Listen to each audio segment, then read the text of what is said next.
Assalamualaikum warahmatullahi wabarakatuh. Jadi, pada pertemuan kali ini saya akan melanjutkan pembahasan minggu lalu mengenai MVA dan EVA.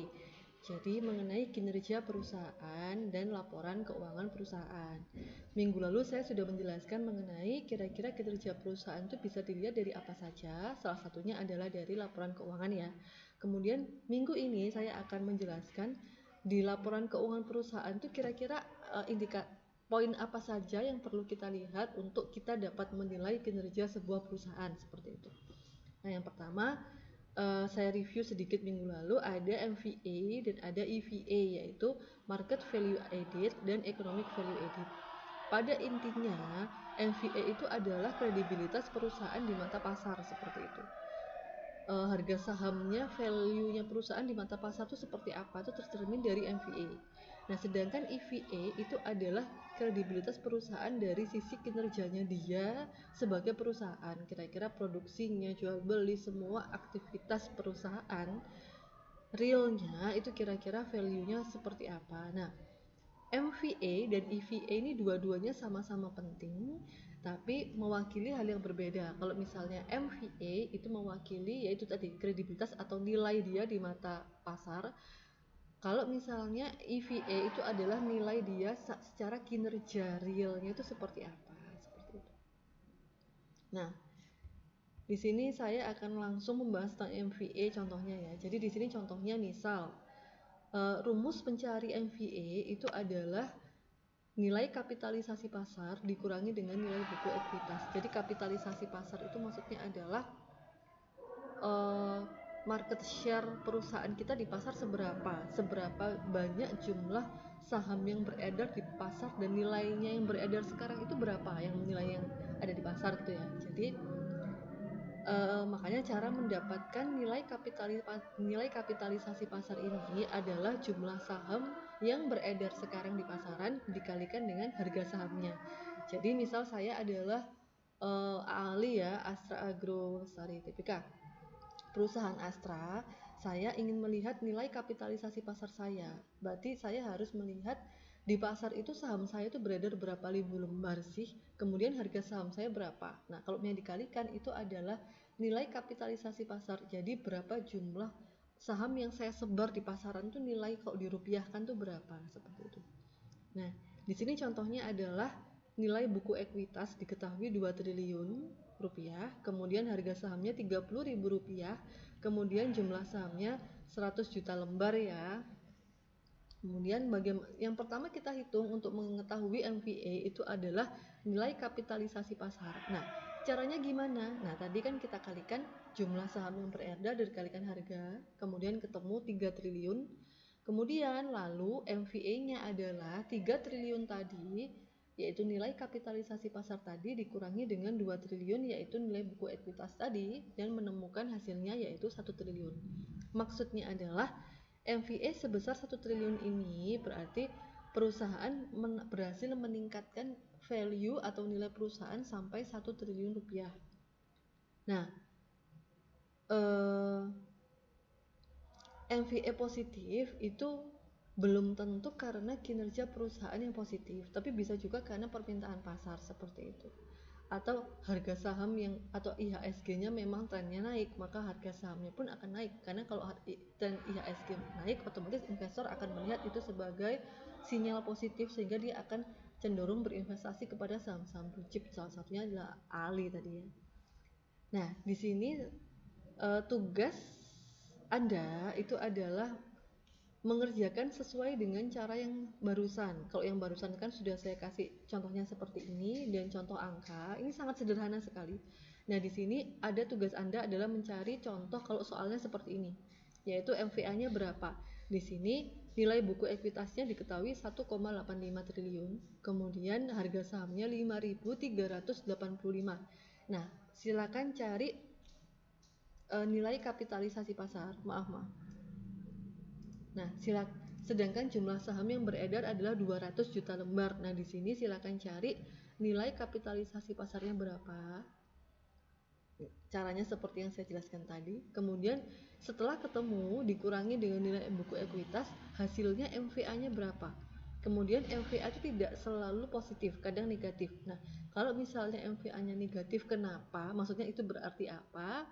Dan kalau MVA-nya positif, hasil kalian nanti positif, maka silakan dijelaskan maksudnya itu berarti apa. Bayangkan jika value perusahaan di mata pasar itu adalah negatif, nah berarti nilai Anda di mata saya negatif. Nah, itu berarti kira-kira perusahaan itu tuh seperti apa? Kredibel enggak? Seperti itu. Ini tugas Anda ya. Kemudian selanjutnya saya akan membahas mengenai analisis laporan keuangan.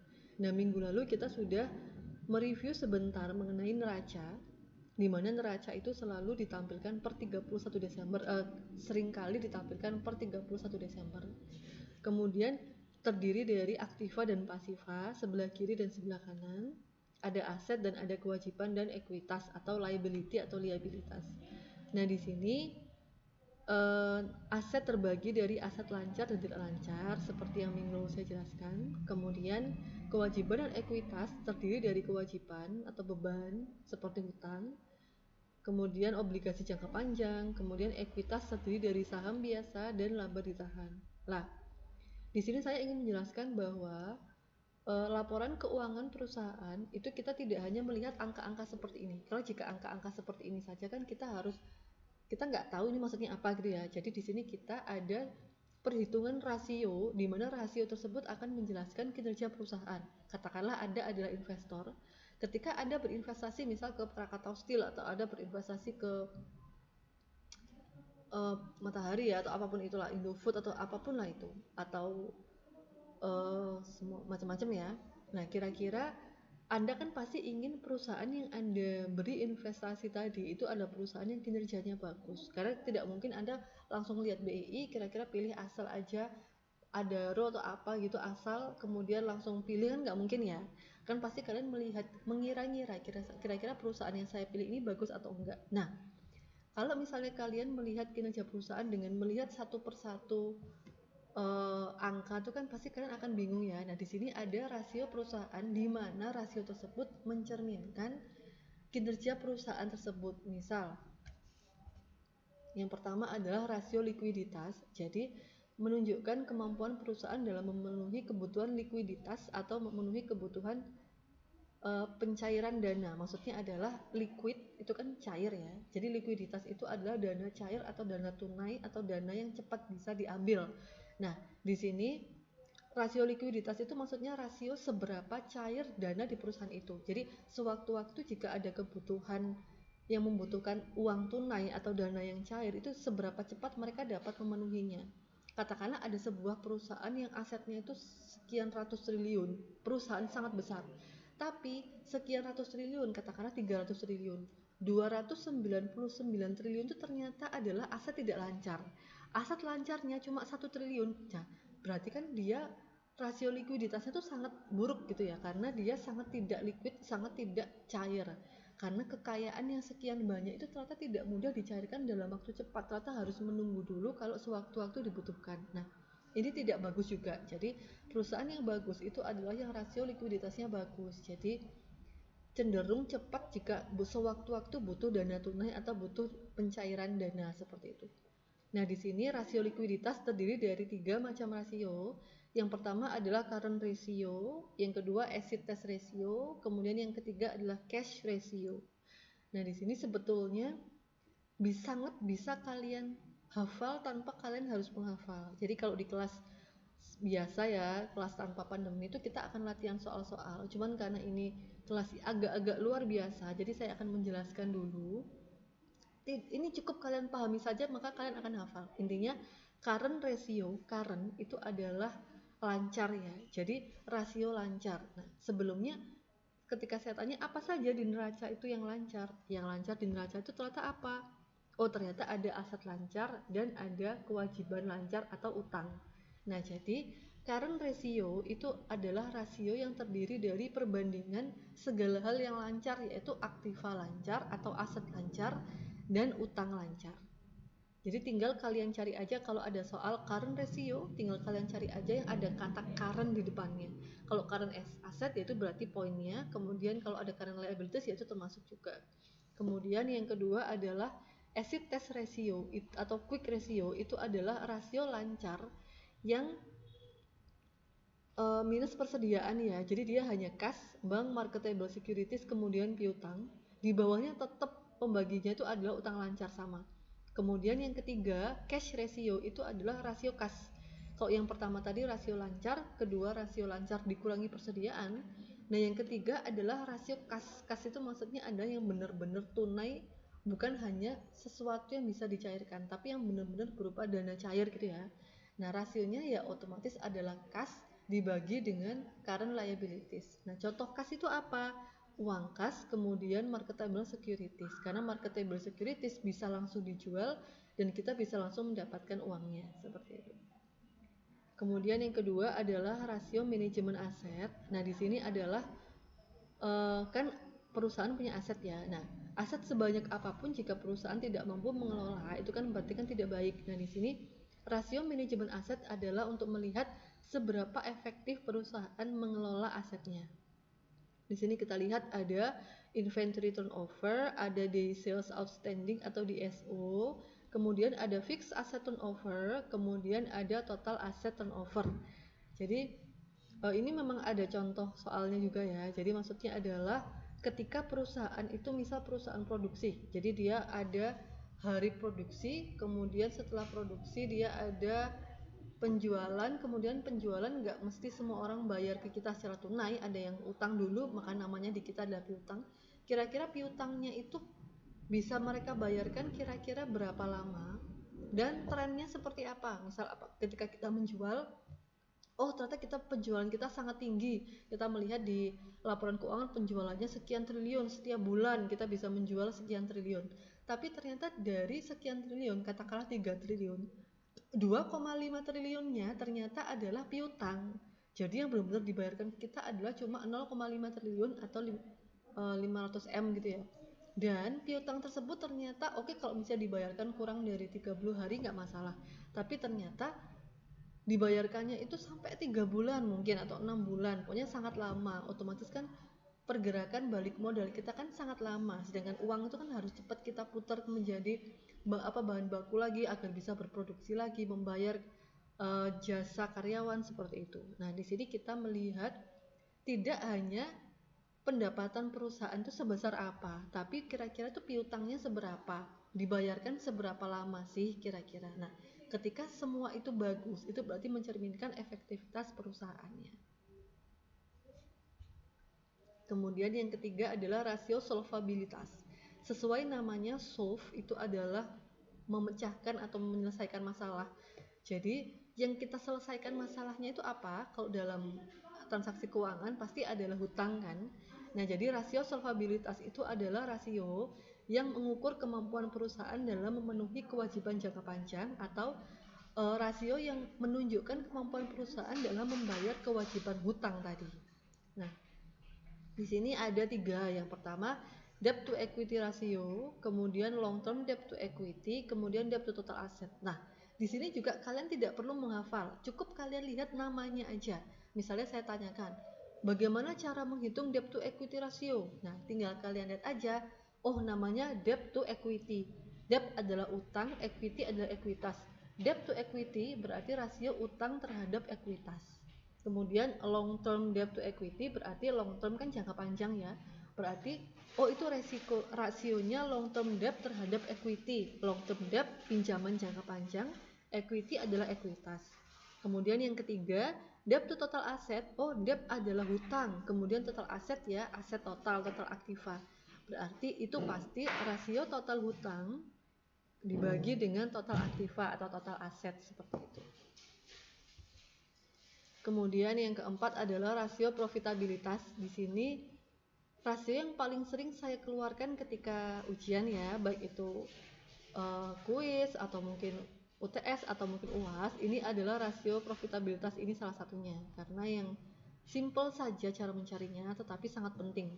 Nah, rasio profitabilitas ini menunjukkan kemampuan perusahaan untuk menghasilkan laba. Jadi kalau misalnya perusahaan itu aktif saja itu kan tidak cukup ya, dia harus aktif dan berprofit seperti itu. Nah, di sini kita bisa ngelihat indikator dia itu profitable atau enggak dari mana? Dari salah satunya adalah rasio ROE atau return on equity.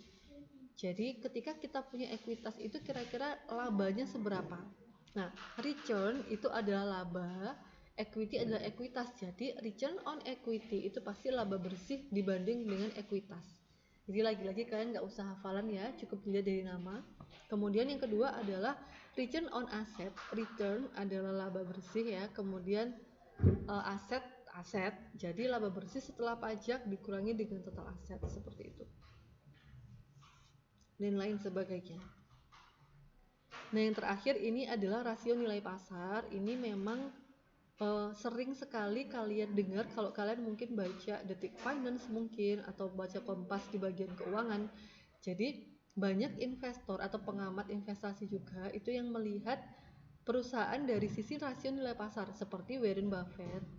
Itu beliau juga salah satu investor dunia ya, Warren Buffett. Beliau itu melihat pasar mana yang kira-kira menarik atau berpotensial gitu ya untuk dikasih investasi, itu adalah melalui rasio nilai pasarnya. Jadi ada price to earning ratio atau PE.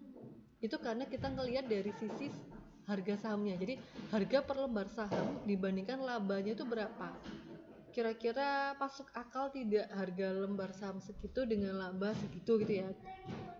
Kemudian price to cash flow ratio itu maksudnya adalah price harga per lembar saham dibagi dengan cash flow atau arus kas per saham.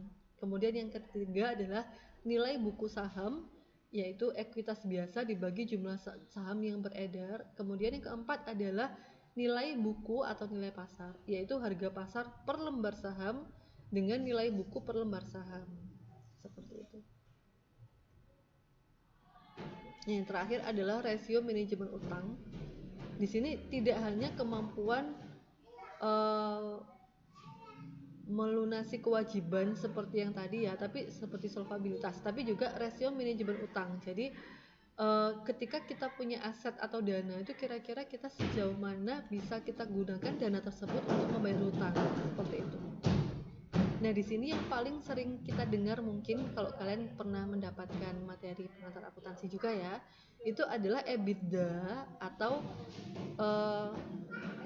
earning before interest, tax dan lain-lain gitu ya, dan depresiasi dan amortisasi.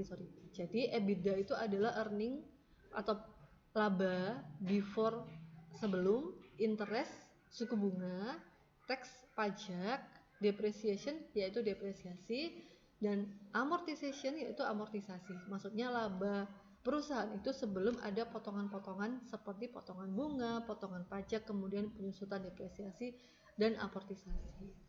Itu semua ada di laporan keuangan, tinggal kalian lihat saja, oh labanya sekian, oh laba sebelum pajak sekian, oh amortisasinya sekian, oh depresiasinya sekian, oh bunga sekian, pajak sekian, berarti tinggal dikurangi aja. Jadi kalian nggak ngitung, cukup kalian lihat di laporan keuangan bunganya berapa, tinggal kurangi seperti itu. Nah, sekarang tugas untuk minggu depan adalah agar lebih paham mengenai topik minggu ini ya. Jadi silakan kalian cari analisis laporan keuangan perusahaan apa saja, kalau bisa jangan sama karena perusahaan itu sangat banyak di PI dan kalian cuma 38 orang kalau nggak salah atau 36 orang. Jadi silakan cari analisis laporan keuangan perusahaan yang terbaru, misal tahun 2019 atau 2017, dan kalau bisa perusahaannya jangan sama. Nanti kita akan melihat current ratio-nya berapa, kemudian quick ratio-nya berapa, cash ratio-nya berapa dari situ. Cuman yang pertama tugas saya adalah kalian cari dulu laporan keuangan. Jadi tugas untuk minggu depan 2 ya. Yang pertama adalah MVA soal tadi, kemudian yang kedua adalah ini, kalian cari laporan keuangan perusahaan dulu saja, nggak usah menghitung semua ini, tapi dicari dulu aja. Sampai sini, terima kasih atas perhatiannya. Mohon maaf jika ada salah-salah kata. Wassalamualaikum warahmatullahi wabarakatuh.